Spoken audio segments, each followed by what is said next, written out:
ಹಿಂದೂ ಧರ್ಮವನ್ನ ಇಬ್ಬಾಗ ಮಾಡೋದೇ ಅವರ ಮಿಷನ್ ಆಗಿರುತ್ತೆ, ಅಜೆಂಡಾ ಆಗಿರುತ್ತೆ. RSS ಬಗ್ಗೆ ಅವರಿಗೆ ಗೊಂದಲವನ್ನ ಮೂಡಿಸೋದಕ್ಕಿಂತ ಬೇರೆ ಟೂಲ್ ಬೇಕಾ? ಅದಕ್ಕಾಗಿ ಅವರು ಫೇಕ್ ಪ್ರೊಪಗಂಡವನ್ನ ಕ್ರಿಯೇಟ್ ಮಾಡ್ಕೊಂಡಿದ್ದಾರೆ. ಆ ಸುಳ್ಳು ನರೇಟಿವ್ ಅನ್ನೇ ಸತ್ಯ ಅಂತ ಇಲ್ಲಿವರೆಗೂ ಕೂಡ ನಂಬಿಸಿಕೊಂಡು ಬಂದಿದ್ದಾರೆ. ಬಾಬಾ ಸಾಹೇಬ್ ಅಂಬೇಡ್ಕರ್ ಅವರು RSS ಕ್ಯಾಂಪ್ಗೆ ಭೇಟಿ ಕೊಟ್ಟಿದ್ರು ಅಂತ ಹೇಳಿ ತಮ್ಮ ಪುಸ್ತಕದಲ್ಲಿ ಬರ್ಕೊಂಡಿದ್ರು. ಸೊ ಇವೆರಡು ಸಾಕ್ಷ್ಯಗಳು ಸಾಕಲ್ವಾ ಅಂಬೇಡ್ಕರ್ ಅವರು RSS ಕ್ಯಾಂಪ್ಗೆ ಭೇಟಿ ಕೊಟ್ಟಿದ್ರು ಅಂತ ಹೇಳೋದಕ್ಕೆ? ಹಿಂದೂಗಳನ್ನ ಇಬ್ಬಾಗ ಮಾಡೋದೇ ಅವರ ದುರುದ್ದೇಶ, ಅಜೆಂಡಾ ಆಗ್ಬಿಟ್ಟಿದೆ. ನಮಸ್ಕಾರ ವೀಕ್ಷಕರೇ.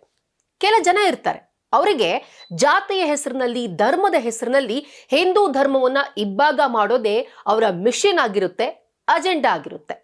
ಇದಕ್ಕಾಗಿ ಅವರು ದಲಿತರನ್ನ, ಪರಿಶಿಷ್ಟ ಜಾತಿ ವರ್ಗದವರನ್ನ RSS ವಿರುದ್ಧ ಎತ್ತು ಕಟ್ಟೋದು, RSS ಬಗ್ಗೆ ಅವರಿಗೆ ಗೊಂದಲವನ್ನ ಮೂಡಿಸೋದ್ಕಿಂತ ಬೇರೆ ಟೂಲ್ ಬೇಕಾ? ಈ ರೀತಿ ಮಾಡ್ತಾ ಮಾಡ್ತಾ ತಮ್ಮನ್ನ ತಾವು ದಲಿತರ ರಕ್ಷಕರು, ಪರಿಶಿಷ್ಟ ಜಾತಿಗಳ ರಕ್ಷಕರು ಅನ್ನೋ ರೀತಿಲಿ ಪ್ರಾಜೆಕ್ಟ್ ಮಾಡ್ಕೊಳ್ತಾ ಬಂದಿದ್ದಾರೆ. ಅದಕ್ಕಾಗಿ ಅವರು ಫೇಕ್ ಪ್ರೊಪಗಂಡವನ್ನ ಕ್ರಿಯೇಟ್ ಮಾಡ್ಕೊಂಡಿದ್ದಾರೆ. ತಮ್ಮ ವೆಲಿವೇಡಾ.com ಅನ್ನೋ ವೆಬ್ಸೈಟ್ ನಲ್ಲಿ ಅಂಬೇಡ್ಕರ್ ಅವರು ಯಾವತ್ತೂ ಕೂಡ RSS ಕ್ಯಾಂಪ್ಗೆ ಭೇಟಿನೇ ಕೊಟ್ಟಿರಲಿಲ್ಲ ಅಂತ ಹೇಳಿ ಒಂದು ಫೇಕ್ ನರೇಟಿವ್ ನ ಕ್ರಿಯೇಟ್ ಮಾಡ್ಕೊಂಡಿದ್ದಾರೆ. ಅಷ್ಟೇ ಅಲ್ಲ, ಆ ಸುಳ್ಳು ನರೇಟಿವ್ ಅನ್ನೇ ಸತ್ಯ ಅಂತ ಇಲ್ಲಿವರೆಗೂ ಕೂಡ ನಂಬಿಸ್ಕೊಂಡು ಬಂದಿದ್ದಾರೆ. ಆದ್ರೆ ನೀವಿಲ್ಲಿ ಒಂದು ಅಂಶವನ್ನ ಗಮನಿಸಬೇಕು. ಅಂಬೇಡ್ಕರ್ ಅವರು ತಮ್ಮ ಜೀವಿತಾವಧಿಯಲ್ಲಿ ಯಾವತ್ತೂ ಕೂಡ RSS ಕ್ಯಾಂಪ್ಗೆ ಭೇಟಿ ಕೊಟ್ಟಿದ್ದಂತಹ ವಿಷಯವನ್ನ ಯಾವತ್ತೂ ಕೂಡ ನಿರಾಕರಿಸಿರಲಿಲ್ಲ. ಆದ್ರೆ ಈ ಫೇಕ್ ನರೇಟಿವ್ ಕ್ರಿಯೇಟ್ ಮಾಡೋರು, ಸೊಳ್ಳು ಸದ್ದಿಯನ್ನ ಹಬ್ಸೋರು ನಮ್ಮ ಸುತ್ತಮುತ್ತಲೇ ಇದಾರಲ್ಲ, ಅವ್ರು ಮಾತ್ರ ಪುಂಖಾನುಪುಂಖವಾಗಿ ರಿಪೀಟೆಡ್ಲಿ RSS ಕ್ಯಾಂಪ್ಗೆ ಅಂಬೇಡ್ಕರ್ ಅವರು ಭೇಟಿನೇ ಕೊಟ್ಟಿರಲಿಲ್ಲ ಅಂತ ಇಲ್ಲಿವರೆಗೂ ಕೂಡ ಅದೇ ಒಂದು ನರೇಟಿವ್ ನ ಸ್ಪ್ರೆಡ್ ಮಾಡ್ತಾ ಬಂದಿದ್ದಾರೆ.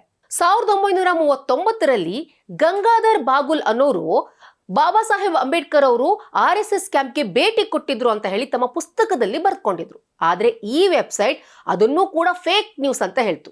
ಯಾಕಂದ್ರೆ ಅವರು ಕೊಟ್ಟ ಕಾರಣ ನೋಡಿ, ಅವರು RSS ಸದಸ್ಯರು, ಅವರು ಸುಳ್ಳು ಹೇಳ್ತಿದ್ದಾರೆ ಅಂತ. ಈಗ ನಾವೊಂದು ಇಂಪಾರ್ಟೆಂಟ್ ರೆಫರೆನ್ಸ್ ಅನ್ನ ನೋಡೋಣ. ಈ ಪುಸ್ತಕವನ್ನ ಬರೆದವರು ಇವ್ರು ಯಾವತ್ತೂ ಕೂಡ RSS ನ ಸದಸ್ಯರಾಗಿರ್ಲಿಲ್ಲ. ಇವರು ಮೆಂಬರ್ ಆಫ್ ಪಾರ್ಲಿಮೆಂಟ್ ಆಗಿದ್ರು.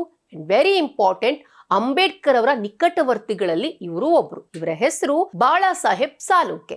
ಸಾಲುಂಕೆ ಅವರು ಬರೆದಂತಹ ಅಮ್ಚೆ ಸಾಹೇಬ್ ಪುಸ್ತಕದಲ್ಲಿ ಅವರು ಸ್ಪಷ್ಟವಾಗಿ ಉಲ್ಲೇಖ ಮಾಡಿದ್ದಾರೆ, ಬಾಬಾ ಸಾಹೇಬ್ ಅಂಬೇಡ್ಕರ್ ಅವರು RSS ಕ್ಯಾಂಪ್ಗೆ ಭೇಟಿ ಕೊಟ್ಟಿದ್ರು, ನಾನು ಕೂಡ ಹೋಗಿದ್ದೆ ಅಂತ. ಈ ಬಗ್ಗೆ ಅವರು ಬರೆದಂತಹ ಪುಸ್ತಕದಲ್ಲಿ ಪೇಜ್ ನಂಬರ್ 25 ಹಾಗೂ 53ರಲ್ಲಿ ಸ್ಪಷ್ಟವಾಗಿ ಉಲ್ಲೇಖಿಸಿದ್ದಾರೆ.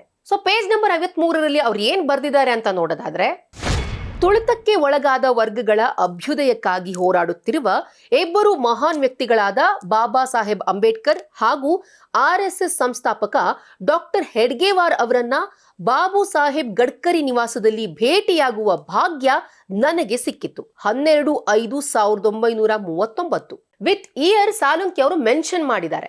ಒಂದು ಕಡೆ ಬಾಬಾ ಸಾಹೇಬ್ ಅಂಬೇಡ್ಕರ್ ಹಾಗೂ ಹೆಡ್ಗೇವಾರ್ ಅವ್ರನ್ನ ತಮಗೆ ಭೇಟಿ ಆಗೋದಕ್ಕೆ ಅವಕಾಶ ಸಿಕ್ತು ಅಂತ.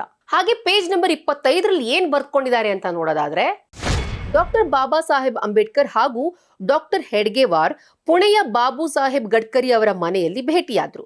ಬಾಬು ಸಾಹೇಬ್ ನಮ್ಮನ್ನೆಲ್ಲ, ಅಂದ್ರೆ ನನ್ನನ್ನು ಸೇರಿದಂತೆ RSS ನ ಬೇಸಿಗೆ ಶಿಬಿರಕ್ಕೆ ಕರೆದುಕೊಂಡು ಹೋದ್ರು. ಅಲ್ಲಿ ಅಂಬೇಡ್ಕರ್ ಅವರು ಸಂಘದ ಸದಸ್ಯರನ್ನ ಉದ್ದೇಶಿಸಿ ಶಿಸ್ತು ಸಂಘಟನೆ ಕುರಿತು ಮಾತನಾಡಿದ್ರು. ಸೊ ನೋಡಿದ್ರಲ್ಲ, ಪೇಜ್ ನಂಬರ್ 25 ಹಾಗೂ 53ರಲ್ಲಿ ಅವರು ಸ್ಪಷ್ಟವಾಗಿ ಉಲ್ಲೇಖ ಮಾಡಿದ್ದಾರೆ. ಪೇಜ್ ನಂಬರ್ 25ರಲ್ಲಿ ಬರ್ದಿದ್ದಾರೆ ಕೂಡ, ಅಂಬೇಡ್ಕರ್ ಅವರು RSS ಸದಸ್ಯರನ್ನ ಉದ್ದೇಶಿಸಿ ಮಾತನಾಡಿದ್ರು ಅಂತ. ಅವರೇ ಶ್ರೀ ಬಾಳಾ ಸಾಹೇಬ್ ಸಾಲುಂಕೆ. ಬಾಳಾ ಸಾಹೇಬ್ ಸಾಲುಂಕೆ ಅವರು ತಮ್ಮ ಪುಸ್ತಕದಲ್ಲಿ ಇದನ್ನ ಉಲ್ಲೇಖಿಸಿದ್ದಾರೆ. ಸೊ ಇವೆರಡು ಸಾಕ್ಷ್ಯಗಳು ಸಾಕಲ್ವಾ ಅಂಬೇಡ್ಕರ್ ಅವರು RSS ಕ್ಯಾಂಪ್ಗೆ ಭೇಟಿ ಕೊಟ್ಟಿದ್ರು ಅಂತ ಹೇಳೋದಕ್ಕೆ? ಆದ್ರೆ ಈ ವೆಬ್ಸೈಟ್ ಏನಿದೆ, ವೆಲಿವಾಡಾ ವೆಬ್ಸೈಟ್ ಏನಿದೆ, ಅವರಿಗೆ ಹಿಂದೂಗಳನ್ನ ಇಬ್ಬಾಗ ಮಾಡೋದೇ ಅವರ ದುರುದ್ದೇಶ, ಅಜೆಂಡಾ ಆಗ್ಬಿಟ್ಟಿದೆ. ಇನ್ನೊಂದ್ ಕಡೆ ಸಂವಿಧಾನದ ಕುರಿತಾಗಿ ಪಾರ್ಲಿಮೆಂಟ್ ನಲ್ಲಿ ಚರ್ಚೆ ಆದಾಗ್ಲೂ ಕೂಡ ಅಷ್ಟೇ, ಕಾಂಗ್ರೆಸ್ ನಾಯಕರು ಏನು ಅಂಬೇಡ್ಕರ್ ಅಂತಂದ್ರೆ ತಮಗೆ ಪ್ರಾತಃ ಸ್ಮರಣೀಯರು ಅನ್ನೋ ರೀತಿಯಲ್ಲಿ ಅಂಬೇಡ್ಕರ್ ಅವ್ರ ಬಗ್ಗೆ ಮಾತನಾಡಿದ್ದು. ಆದ್ರೆ ಅಂಬೇಡ್ಕರ್ ಅವರನ್ನ ಕಾಂಗ್ರೆಸ್ ಯಾವ ರೀತಿ ನಡೆಸ್ಕೊಂಡಿತ್ತು ಅನ್ನೋದು ಇತಿಹಾಸದ ಪುಟದಲ್ಲಿಯೇ ಉಲ್ಲೇಖವಾಗಿದೆ. ಕೊನೆ ಕ್ಷಣದಲ್ಲಿ ಅವರು ಸಾವನ್ನಪ್ಪಿದಾಗ ಅವರಿಗೊಂದು ಸ್ಥಳವನ್ನು ಕೊಡೋದಕ್ಕೂ ಕೂಡ ಕಾಂಗ್ರೆಸ್ ಮನ್ಸು ಮಾಡಿಲ್ಲ. ಇನ್ನು ನೆಹರು ಅವರಿಗೆ ಅವ್ರ ಬಗ್ಗೆ ಯಾವ ರೀತಿ ಅಸಹನೆ ಇತ್ತು ಅನ್ನೋದು ಗೊತ್ತು. ಯಾಕಂತ ಹೇಳಿದ್ರೆ ಬ್ರಿಟಿಷ್ ಏಜೆಂಟ್ ಅಂಬೇಡ್ಕರ್ ಅಂತ ಹೇಳಿ ಒಂದ್ ಕಡೆ ಪತ್ರವನ್ನ ಕೂಡ ಬರೆದಿದ್ರು. ಇದು ಕಾಂಗ್ರೆಸ್ನವರು ಅಂಬೇಡ್ಕರ್ ಅವರನ್ನ ನಡ್ಸ್ಕೊಂಡ್ ಬಂದಂತಹ ರೀತಿ. ಈ ಒಂದು ಫೇಕ್ ಪ್ರೊಪಗಂಡ ಏನಿದೆ ಅದಕ್ಕೆ ನೀರು ಗೊಬ್ಬರ ಹಾಕೋ ಹಾಗೇನೆ ಕಾಂಗ್ರೆಸ್ನವರು ಕೂಡ RSS ಅಂದ್ರೆ ಅಂಬೇಡ್ಕರ್ ಅವರಿಗೆ ಆಗ್ತಾನೆ ಇರಲಿಲ್ಲ ಅಂತ ಹೇಳಿ ಅವ್ರನ್ನ SC STಗಳನ್ನ RSS ವಿರುದ್ಧ ಕಟ್ತಾ ಇದ್ರು. ಸೊ ಈಗ ಅದಕ್ಕೆ ಪುಷ್ಟಿ ಕೊಡುವಂತೆ ಈ ಒಂದು ವೆಬ್ಸೈಟ್ ಕೂಡ ಅದೇ ರೀತಿ ಫೇಕ್ ಪ್ರೊಪಗಂಡ, ಫೇಕ್ ನರೇಟಿವ್ ನ ಕ್ರಿಯೇಟ್ ಮಾಡ್ತಾ ಬಂದಿತ್ತು. We only hope Bala Saheb ಸಾಲುಂಕಿ ಅವರು ಪರಿಶಿಷ್ಟ ಜಾತಿಯವರು, ಮೆಂಬರ್ ಆಫ್ ಪಾರ್ಲಿಮೆಂಟ್, ಹಾಗೇನೆ ಅಂಬೇಡ್ಕರ್ ಅವರ ನಿಕಟವರ್ತಿ. ಆದ್ರೆ ಸತ್ಯ ಹೇಳಿದ್ರು ಅನ್ನೋ ಒಂದೇ ಒಂದು ಕಾರಣಕ್ಕೆ ಈ ವೆಬ್ಸೈಟ್ ಏನಿದೆ ಮತ್ತೆ ಅವರನ್ನ ಸಂಘದ ಸದಸ್ಯರು ಅಂತ ಹೇಳಿ ಬಣ್ಣ ಕಟ್ತೆ ಹೋದ್ರೆ ಸಾಕು. ಈ ವಿಡಿಯೋ ಇಷ್ಟ ಆದಲ್ಲಿ ಲೈಕ್ ಮಾಡಿ, ಶೇರ್ ಮಾಡಿ, ಕಮೆಂಟ್ ಮಾಡಿ. ಹಾಗೆ ನೀವಿನ್ನು ನಮ್ಮ ಹೊಸದಿಗಂತ ಡಿಜಿಟಲ್ ಚಾನಲ್ನ ಸಬ್ಸ್ಕ್ರೈಬ್ ಆಗಿಲ್ಲ ಅಂದ್ರೆ ಈ ಕೂಡಲೇ ಸಬ್ಸ್ಕ್ರೈಬ್ ಮಾಡಿ.